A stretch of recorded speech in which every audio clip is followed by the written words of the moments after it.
जब अंग अंग में लगे सांप हों चूस रहे। देखिए कितनी सीधी बात कर रहे हैं। आज हम भ्रष्टाचार की बात करते हैं, तमाम चीज कह रहे हैं कि अंग अंग में, इस देश के, इस राष्ट्र के, इस जनता के अंग अंग में सांप लग गए हैं जो उसका रक्त चूस रहे हैं, जहर भर रहे हैं। तब भी न कभी मुंह खोल दर्द कहने वाली यह जनता, जो अब तक मुंह अपना सिले हुए थी, उसने अपना मुंह खोल दिया है और वो सिंहासन की ओर दौड़ पड़ी है। सिंहासन खाली करना पड़ेगा। तो ये सीधा संवाद करने वाला पक्ष है दिनकर की कविताओं का, यानी कि कोई पर्दा नहीं है पाठक और कवि के बीच, कविता और पाठक के बीच। कविता सीधे आपके पास आती है, आपकी हो जाती है। यह बड़ी उपलब्धि है दिनकर की कविताओं की और हिंदी साहित्य की भी, जहां हमारे पास इस तरह की कविताएं भी हैं। सबके विराट जनतंत्र जगत का आ पहुंचा 33 कोटि, तब 33 करोड़ की जनता थी। 33 कोटि हित सिंहासन तैयार करो, अभिषेक आज राजा का नहीं प्रजा का है। 33 कोटि जनता के सिर पर मुकुट धरो। अब इसको आप 1 अरब कर सकते हैं, जो 33 अरब का मामला है, 33 करोड़ का मामला है, तो अब 1 अरब तक। तो ये दिनकर जनता की बात करते हैं, जनता की भाषा में बात करते हैं। तो ये कई चीजें जो दिनकर के वहां हैं, इसको याद रखना चाहिए। दिनकर ने मिथक काव्य भी लिखे, यानी कि मिथकों को आधार बना करके अपने समय का कुछ सच कहने की कोशिश की। रश्मिरथी की रचना की उन्होंने और कर्ण को नायक बनाया।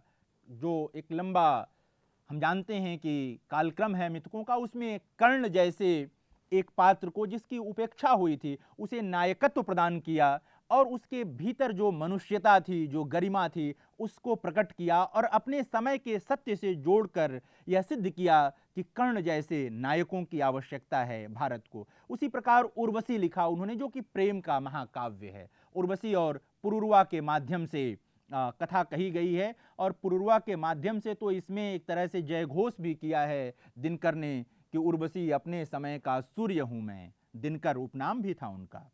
सूर्य और दिनकर आप जानते हैं एक, तो एक तरह से कहीं ना कहीं दिनकर को यह भान था कि वे अपने समय में कवियों के बीच सूर्य की तरह तप रहे थे।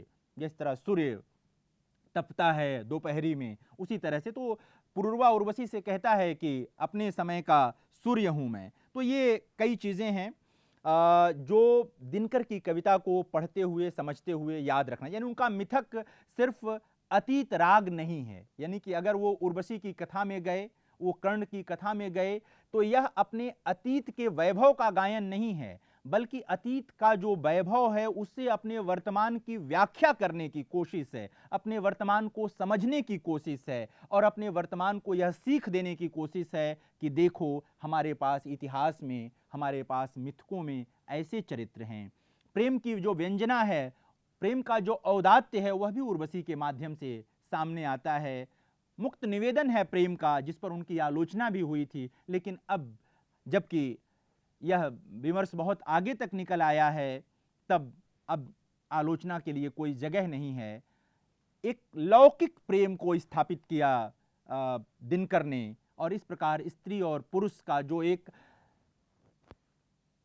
संबंध है, सदियों से चला आ रहा, अनादिकाल से चला आ रहा, उस संबंध को एक सकारात्मक सोच प्रदान की उन्होंने उर्वशी के माध्यम से, उर्वशी की बहस के माध्यम से, और देवत्व पर मनुष्यत्व को भारी किया। यानी कि उर्वशी देवताओं के भारीपन की कविता नहीं है, बल्कि मनुष्यता के भारीपन की कविता है। मनुष्यता वहां भारी है, देवलोक पर, देवताओं की जिंदगी पर मनुष्य का जो पूरा संघर्ष है, उसे दिनकर ने यहां पर प्रकट किया है और सामने रखा है। तो ये कई चीजें हैं जो दिनकर के वहां आते हैं। दिनकर की लोकप्रियता के भी कुछ ठोस कारण हैं। एक तो देश प्रेम, देश प्रेम अगर आप में है तो आपकी लोकप्रियता को कोई रोक नहीं सकता।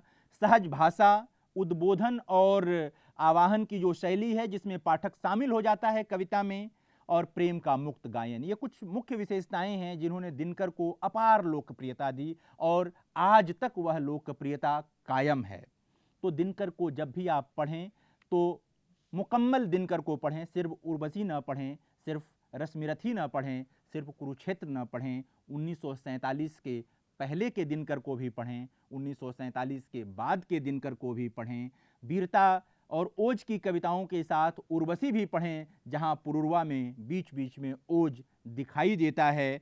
और तमाम परिप्रेक्ष्य में दिनकर का अध्ययन और मूल्यांकन करें, तब कहीं जा कर के आप एक युग पुरुष दिनकर के साथ न्याय कर पाएंगे।